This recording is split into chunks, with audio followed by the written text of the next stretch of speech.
What's going on, ladies and gentlemen? Welcome back to For Strategy Gaming. I did want to make a video discussing the recent Diablo 3 patch number 5 that went through. This is going to be more of an informal video. Essentially, I'll be going through the patch notes and touching on every topic briefly. Now, if you want some more in-depth discussion about all of the patch notes and everything that took place, that's essentially what we did on this Friday's Diablo cast. So go ahead and take a look at the most recent Diablo cast for a thorough and in-depth discussion of the most recent patch. But without further ado, let's go ahead and get things started. Again, we'll be just taking a look at the patch notes and talking about each point briefly.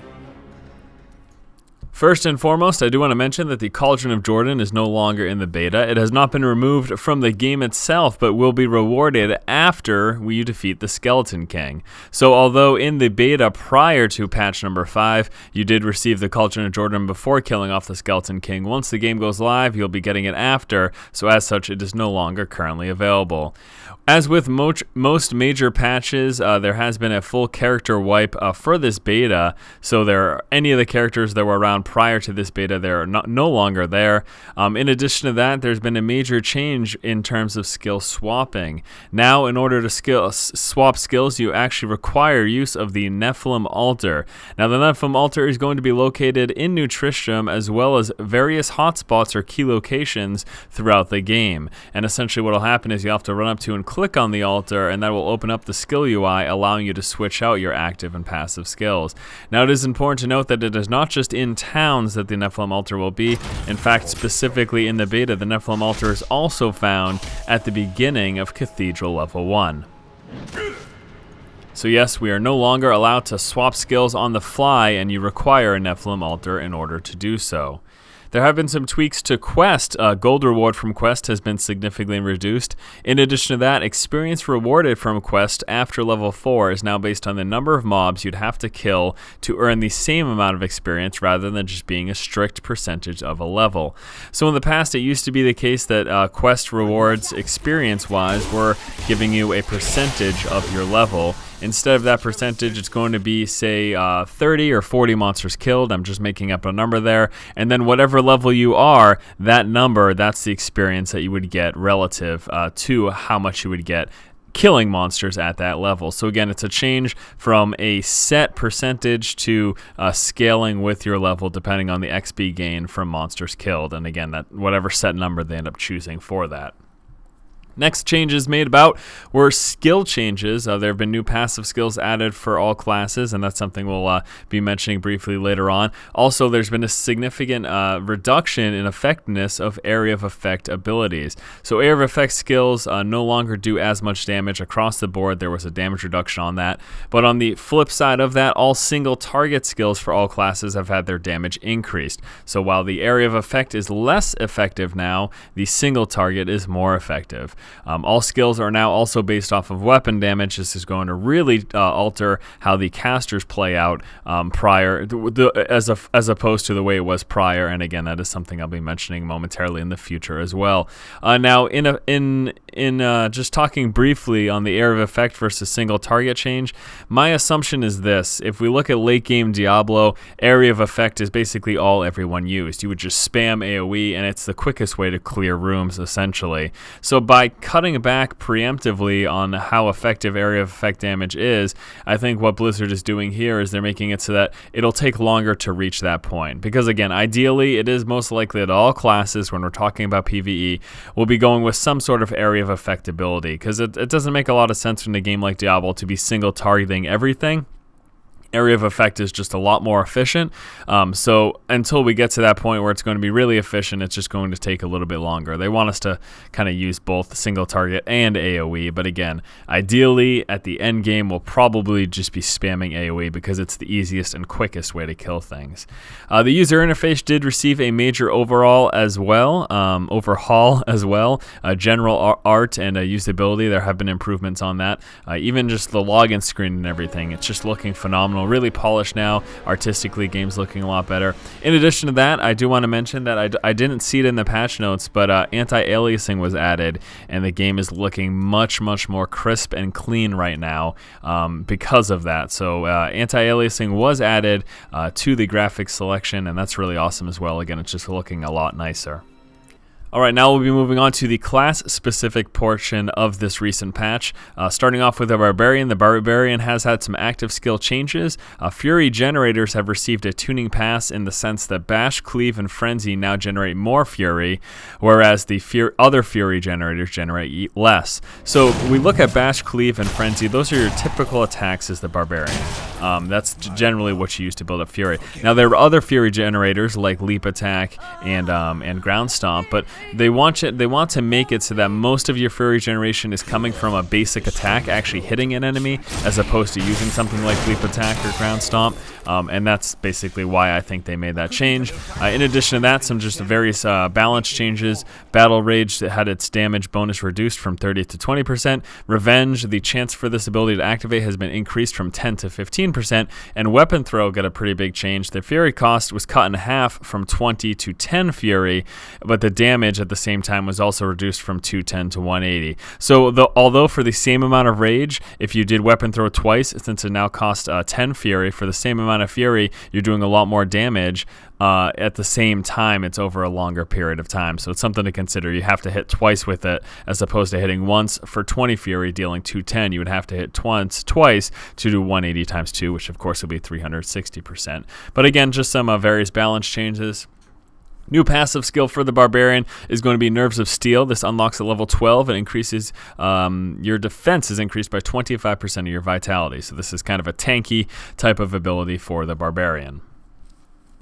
All right, next up is going to be the Demon Hunter. Now, a general change for the Demon Hunter, maximum hatred has been reduced from 150 to 125. So now the maximum amount of hatred, the resource there, is now 125. But with that, there's, of course, the major change that we've known for a while. It has finally come into place. There's a split between hatred generators and hatred spenders. Discipline is still going to function the same, but now instead of just spending hatred, you've got abilities that can also generate it as well. All right, so hatred generators are going to be Bola Shot, Entangling Shot, Evasive Fire, Grenades, and Impale. And the hatred spenders are Chakram, Elemental Arrow, Hungering Arrow, and Rapid Fire. And the discipline abilities, of course, are going to be Caltrops, Shadow Power, Vault, and Evasive Fire. In addition to this, there have been some balance changes for some of the active skills for the Demon Hunter. Bola Shot has had a damage increase from 100 to 105%. Chakram has had a damage reduced from 150 to 135. And again, that just shows you right there. Bola Shot being single target, Chakram being AoE. That's the change. Single target going up, AoE going down. Grenades damage increased from 75 to 80%. And although that is kind of still technically an AoE, grenades were severely underpowered. So that's why I think that they did buff those up. Hungering Arrow damage increased from 115 to 145%, and now the Pierce chance is going to be a fixed 35% as opposed to scaling with level. Impale has been given a new spell effect. It's now a weapon throw instead of a bow shot like it was in the past. Rapid Fire damage has been increased from 35% weapon damage to 38% weapon damage per shot, and Shadow Power attack speed bonus reduced from 50% to 30%. The new passive skill for the Demon Hunter is going to be Tactical Advantage, unlocked at level 10. Whenever you vault, smokescreen, or backflip with Evasive Fire, you gain 60% movement speed for 2 seconds. Pretty cool new passive for Demon Hunters. Now on to the Monk active skill changes. Mantras. All mantras now have a 15-second cooldown, but in addition to this, you are granted a bonus effect for the first 3 seconds after activation, which is essentially a double of whatever the mantra is basically. So if you've got a mantra with 50% dodge for 3 seconds, as soon as you activate it, it'll be 100% dodge. That's just an example, just throwing numbers out there, but just to show you guys there. And again, with that very reduced cooldown of 15 seconds, it makes it so the mantras become more of a spammable ability instead of just using it once every 2 minutes. In addition to this, balance changes are going to be as followed. Blinding Flash, Spirit cost reduced from 50 to 30, duration reduced from 5 to 3 seconds, so slightly less effective. Breath of Heaven, Spirit cost reduced from 75 to 25, but also the healing was reduced. Crippling Wave, damage increased from 120 to 135. Deadly Reach, damage increased from 110 to 120%. And Fist of Thunder, damage increased from 100% to 120%. Lashing Tail Kick, Spirit cost reduced, increased from 25 to 30, but with that, the damage has been increased from 130% to 180%, so that's 50% more damage there. And then for passive skills, nothing new, but Transcendence, the healing per second healing per spirit was reduced, so Transcendence no longer healing as much as it used to. Now for the Witch Doctor, all Witch Doctor skills are now based off of weapon damage, and the cast speed is based off of weapon speed. So instead of having some sort of arbitrary number attached to your abilities, it's all of the abilities now of the casters, the Witch Doctor and the Wizard, are going to be based strictly off of weapon damage and weapon speed. And for the Witch Doctor, we actually are receiving 2 new passive skills, both of which I actually think are really cool. The first one's Circle of Life. Unlocked at level 12, whenever an enemy dies within 12 yards, there's a 5% chance that a zombie dog will automatically emerge. That is pretty awesome, I would have to say. And then next up is Jungle Fortitude, unlocked at level 10. Reduces all damage taken by you and your pets by 20%. Huge damage mitigator there for that passive skill.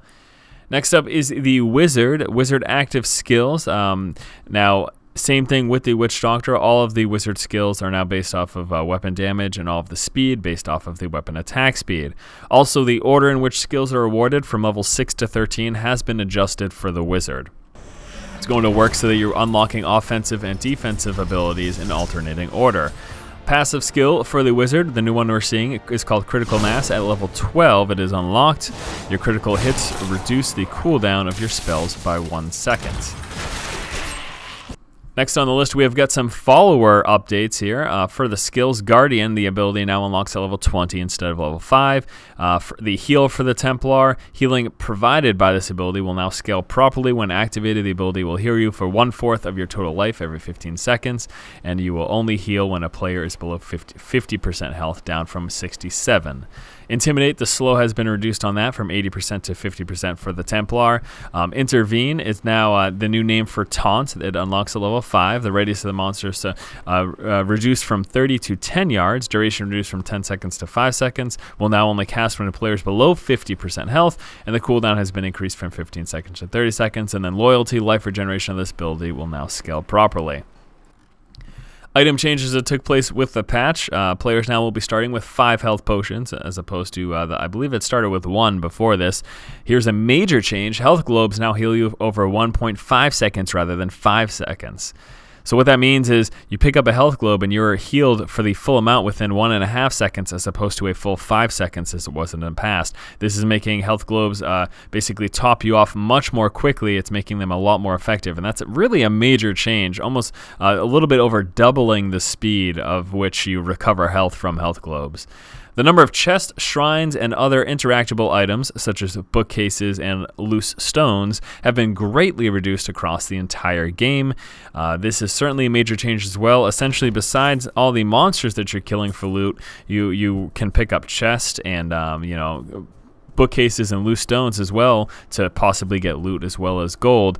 The number of those have been reduced across the game. Essentially, they don't want us doing that as much as they want us actually engaging in combat with monsters. So less breaking barrels, more fighting enemies. I think that's a fairly decent change.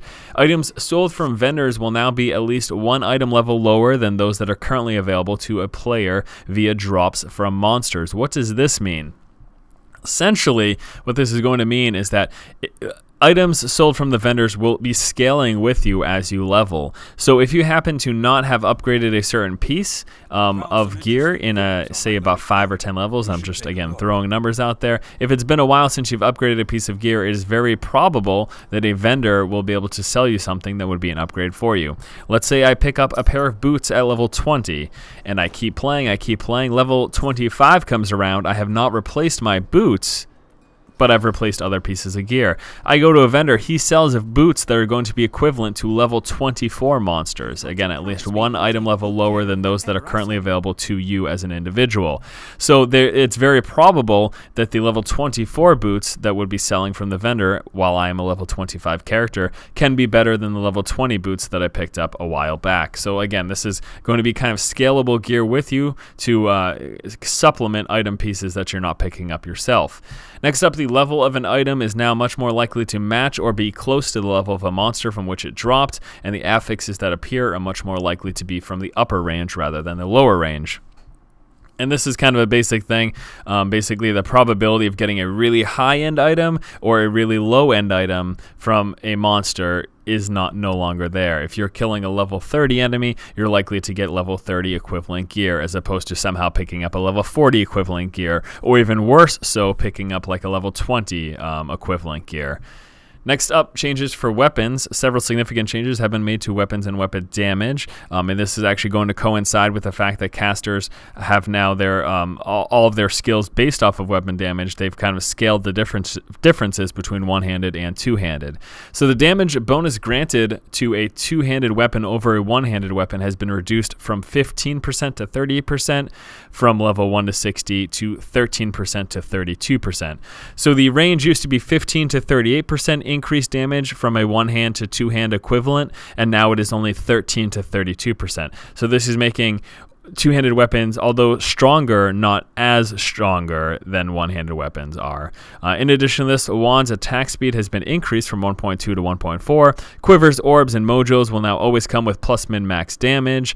Ceremonial daggers will now frequently come with plus mana regen, and wands will now frequently come with plus max arcane power. So as you can tell, all of these changes are based around trying to make one-hand and offhand much more alluring than just going straight for a two-handed weapon just because it does more damage. They're adding all of these extra bonuses and also closing the gap between one-handed and two-handed with these changes, so it'll make casters still likely want to use one-hand and offhand as opposed to running around with two-handed axes. The amount of inherent slow granted by cold weapons has been reduced from 3 seconds to 1 second. One-handed crossbows and daggers now pull from a separate pool of affixes for plus damage, and the damage variance between weapons of the same type has been reduced. Again, all changes to change the difference between one- and two-handed weapons. Some bug fixes that took place. Fixed an issue that was causing two-handed monk combat staffs to not receive the proper damage bonus. And don't worry, my friends, we're almost wrapping things up here. Monster changes. There's a new mortar affix added to the game. Mortar monsters will now lob grenades at enemies outside of melee range. Blizzard felt that most of the enchanted enemies drastically affected melee characters, but not range characters so much. So adding this mortar is going to make it so that range characters are actually now threatened by these enchanted monsters. Lightning bolt damage from electrified enchanted monsters has been reduced by 40%. Monsters that are enchanted to an elemental, such as a molten, electrified, now correctly have 50% resistance of their chosen element. Electrified enemies have a 50% damage reduction against electricity. So there you go, pretty basic stuff. Wretched Mothers in Act 1 now only summon one zombie at a time, nothing major. Treasure goblins are now immune to fear. I wasn't fearing them anyways. Major buffs for the Skeleton King. The Whirlwind damage increased from 100% to 300%. That is a 200% increase in Whirlwind damage. And also the Cleave for the Skeleton King has had his damage increase from 80% to 100%. And then wrapping things up, crafting. The Blacksmith now starts with a fist weapon and dagger weapon as an option to craft. That's early game adjustments, nothing major. Blacksmith leveling and crafting recipes have been received a tuning pass as well, so just some alterations to the leveling of the blacksmith and crafting recipes. And then finally, pages of training now start dropping at level 6 as opposed to level 8. The chance for a magic and rare items to be salvaged into higher quality crafting material has been increased from 1 to 5%, and then salvaging blue items has now has a 1% chance of salvaging into legendary crafting material. Those last two changes basically are going to mean that we have an increased chance to pick up higher quality crafting items from salvaging materials. So there you go, guys. That is the patch. There's a lot of tweaks and a lot of changes. Nothing in new gameplay. There hasn't been any additional content added to the beta. Just some changes to basically the way the characters function and various balance changes. That was something I wanted to go through with you guys. Sorry for being about a day or two late. I know the patch came out some later in the week, and I now know it's the weekend, but I still wanted to get some time to cover it with you guys. I think the biggest hang up for me was that there really isn't much new to show. with the exception of maybe making a video showing the differences between weapons for the casters and how that's going to affect your cast speed and damage, and then probably taking a look at the Demon Hunter changes as well, just to see how the Demon Hunter works now with those recent changes. But again, nothing groundbreaking, and no new gameplay to actually see. So that's about it. That is a wrap up of the patch. Hopefully you guys have found it informative. Hopefully I've cleared up some of the questions that some of you may have had about the patch and the changes that took place with it. And there you go, that is it. There was also a change to arcane enchanted monsters. They're now a little arcane laser beam, not nearly as threatening. So that's a pretty interesting change at that. Anyways, stay tuned on Monday, guys. We've got a new Purgatory coming out next Friday. There will, of course, be another Diablo cast. And if we do get any other major updates for Diablo 3, the beta, or possibly hearing about its release, you will, of course, hear about that here. Thanks so much for watching. If you like the content, please subscribe, keep watching, and keep owning.